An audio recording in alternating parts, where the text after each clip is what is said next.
সৃষ্টি করব বলে বাসনা ছিল মনে আমার, গুরু রূপে ছিলাম সেই দিন একাই একেশ্বর।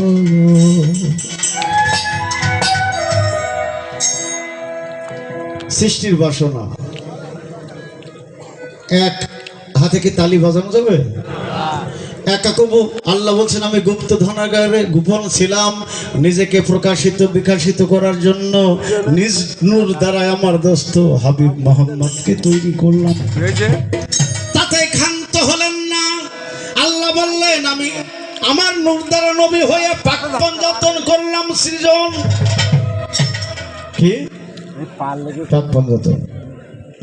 পাক মানে পবিত্র, পাঞ্জা মানে পাঁচ, তন মানে দেহ, পাঁচটি পবিত্র দেহ। কারা? নবী করিম সাল্লাল্লাহু আলাইহি সাল্লাম, হযরত আলী কারামাল্লাহু ওয়াজহু, ফাতেমাতুজ জোহরা, ইমাম হাসান, ইমাম হোসেন। একিন দরক্তের গাছে একটা কলির মধ্যে পাঁচটা ফুল, জপ করতে সদাই ইয়া রব কুল।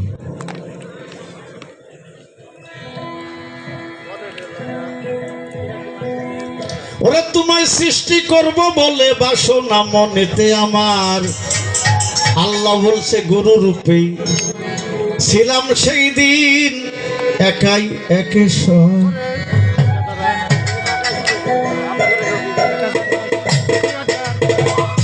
তোমায় সৃষ্টি করব বলে, তোমায় সৃষ্টি করব বলে বাসনা ছিল আমার, গুরু রূপে ছিলাম সেই দিন একাই একেশ্বর। দয়াল রূপে ছিলাম আমি একাই একেশ্বর।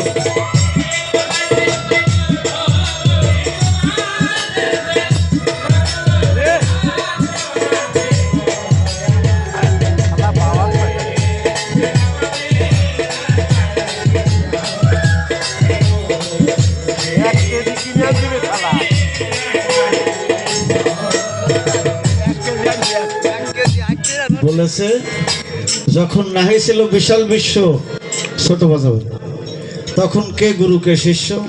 শুনে নেন, আল্লাহ বলছে যখন নাহি ছিল বিশাল বিশ্ব,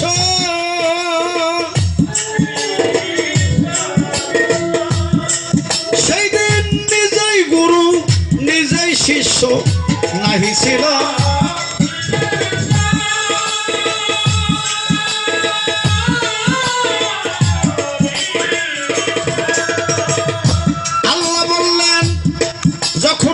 ছিল বিশাল বিশ্ব, সেই দিন আমি নিজেই গুরু নিজেই শিষ্য।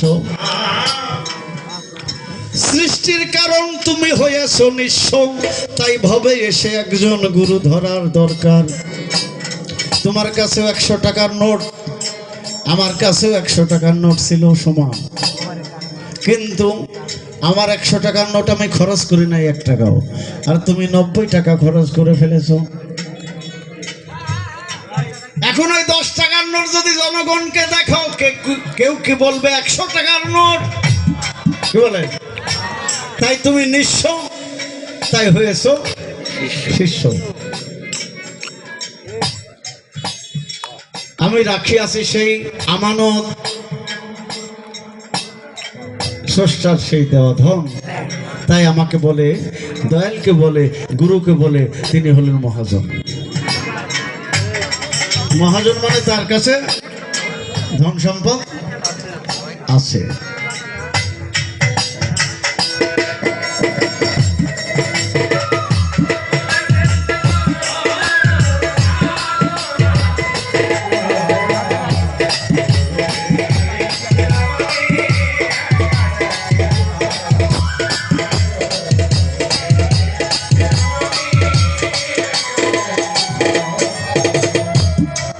বলছে দয়াল আপনি কোন গুণের কারণে গুরু, আর আমার শিষ্য বিউটি সরকার কোন গুণ নাই যার কারণে সে হয়েছে শিষ্য?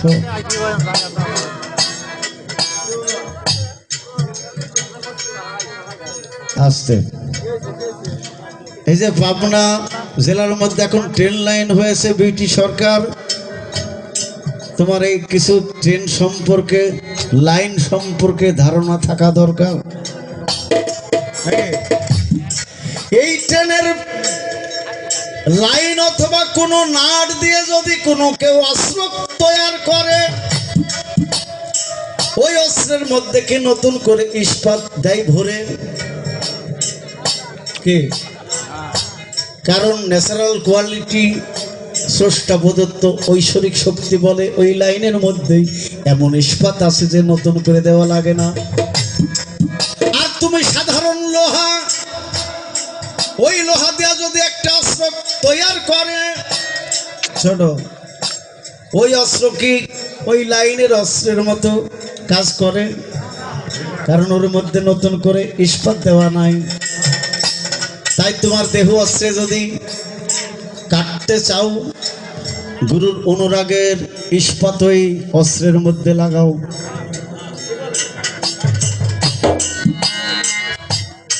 না লাগাতে হয় না। আপনার কি আমার ভাষা বোঝেন? বুঝতে না পারলে আরো বাংলা করে দেবো। আর পাবনা পৃথিবীর মধ্যে আমাদের পাবনাকে চিনে, মেন্টাল আর কোথাও না এরকম। যে বুঝবে না তার ব্যবস্থা মেন্টালে দেব। আমার বিটুকে বলতেছি নাকি, আপনাকেও বলি না।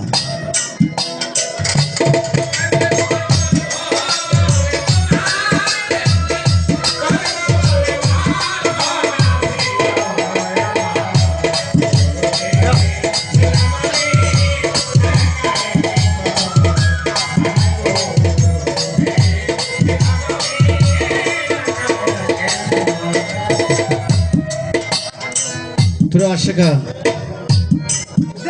এবার ছোট বাজান না, প্রতি রাত গান বাজান তাও শক্তি কমে না, ভুলাম কম দেন।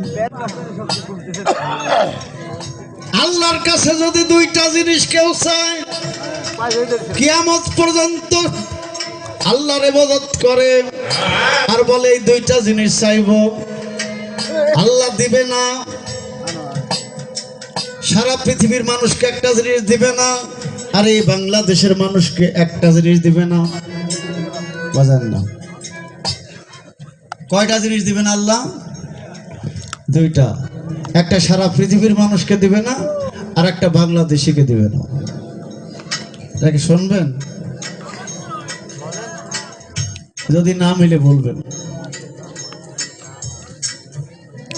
18,000 মাখলুকাতের মধ্যে এই মানুষ জন্মের থেকে যদি মরা পর্যন্ত, কিয়ামত পর্যন্ত আল্লাহর কাছে ইবাদত বন্দেগী প্রার্থনা করে বলে, আল্লাহ আমরা নবী হতে চাই। কথা বলেন, নবী হতে চাই। আল্লাহকে দিবে, আল্লাহকে নবী আবার কাউকে বানাবে। কারণ আল্লাহ বলেছে, I have no quota of prophet my assembly. আমার আরশ কাঙ্গুরায় এই নবীর কোটা আর নাই, খাতামান নবুয়ত, আমি নবুয়তের পরিসমাপ্তি করে দিয়েছি। কথা ঠিক কিনা? জোরে বলতে হবে, ঠিক কিনা? আমাকে বলা লাগবে না, দলিল বলতেছে, দলিল মানলে বলতে হবে। কি বলেন? আর একটা বাঙালিকে দেবে না, এটা শুনবেন? এটা বেশি আকর্ষণ নাকি? এই বাংলাদেশের মানুষ যদি কিয়ামত পর্যন্ত আল্লাহর কাছে কান্দে প্রার্থনা করে, আল্লাহ আমরা একজন মুক্তিযোদ্ধা হতে চাই।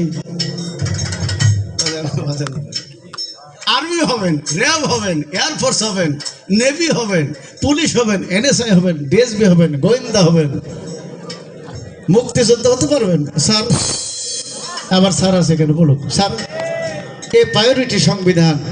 আল্লাহ বলবে যে না, মুক্তিযোদ্ধা বানাতে আমি পারি, আল্লাহ পারে সব, কিন্তু আল্লাহ করবে না।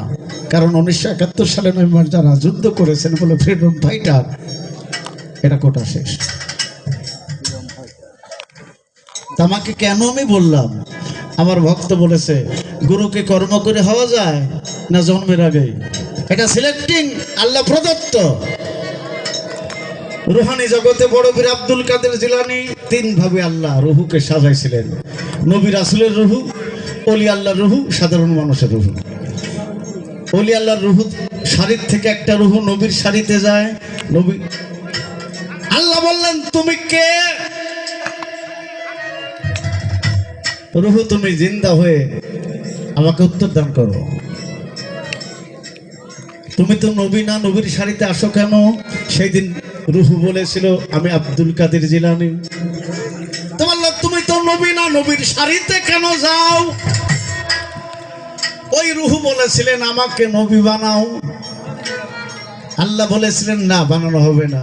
আমার দোস্ত মোহাম্মদ মুস্তাফা সাল্লাল্লাহু আলাইহি ওয়াসাল্লাম শেষ নবী, রাহমাতুল লিল আলামিন, শাফিউল মুজলিমিন। তবে তুমি যেহেতু দাবি করেছো নবীর, নবী না করে তোমাকে পৃথিবীতে পীরের সর্দার তৈরি করে দিলাম। সারা পৃথিবীর পীরের কাঁধে তোমার পাও থাকবে। তোমার নাম হবে বড় পীর আব্দুল কাদের জিলানী মহিউদ্দিন। ব্রিটিশ সরকার কর্ম করে হওয়া যায় না। আমরা তিন ভাই, বড় ভাই মাস্টার, ছোট ভাই বাড়িতে থাকে। আমি গায়ক হলাম কারণ ওরাও থাকে বাড়িতে, আমার বাবার কাছে জন্ম। মা একটা, চাইলে হয় না, না চাইলে যা হয় সেটাই সঠিক হয়। কারণ আল্লাহ বলেছেন তোমার ভাগ্যে যদি থাকে, 7 পাহাড়ের নিচে থাকলে মুহূর্তে আমি তোমার মুখের মধ্যে দিয়ে দেবো। আর যদি তোমার তকদিরে ভাগ্যে না থাকে, 2 ঠোঁটের মধ্যে দিলেও ভিতরে প্রবেশ করবে না। ইহাই আমি আল্লাহ আল্লাহ আলা কুল্লি শাইইন কাদির। ঠিক না? শেষে বলেছে না জানিয়া তথ্যের বিচার, উম্মত আলী খাটে বেগার, গুরু শিষ্য এই দুজনের কার জন্ম কখন, কার আগমন কখন। আল্লাহ আমার নবীকে বললেন পড়েন লা ইলাহা ইল্লাল্লাহ। নবী পড়লেন, আপনারা পড়েন লা ইলাহা ইল্লাল্লাহ। এটা বললো নবী। আর আল্লাহ পড়লেন মুহাম্মাদুর রাসূলুল্লাহ। ঠিক না? ঠিক।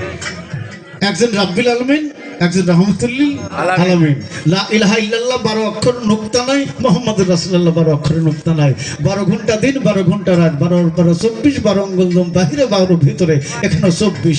24-এর সঙ্গে যে হুযুক্ত করা হয় 25, 25 বন্ধের দেহ ঘরে পাকপঞ্চম নিয়ে 18 মুকাম যে জয় করতে পারে, সারা পৃথিবীর সৃষ্টি জগৎ তাকে মূল্যায়ন করে। তিনি হন আমার সেই ল্যাংটা সুলেমান। কি বলেন? তিনি হন আল্লাহর ওলি শাহাদাত, পীর মুর্শিদ আল্লাহ। কি সিদ্দিক ভাই? এই পর্যন্ত আমার শিষ্যের চাওয়া। আর বাজেন না। এক রাত্রে গুরু শিষ্যের গান কতটুকু শোনাবো? 7 রাত হলে একটু সুবিধা হয় আমার জন্য।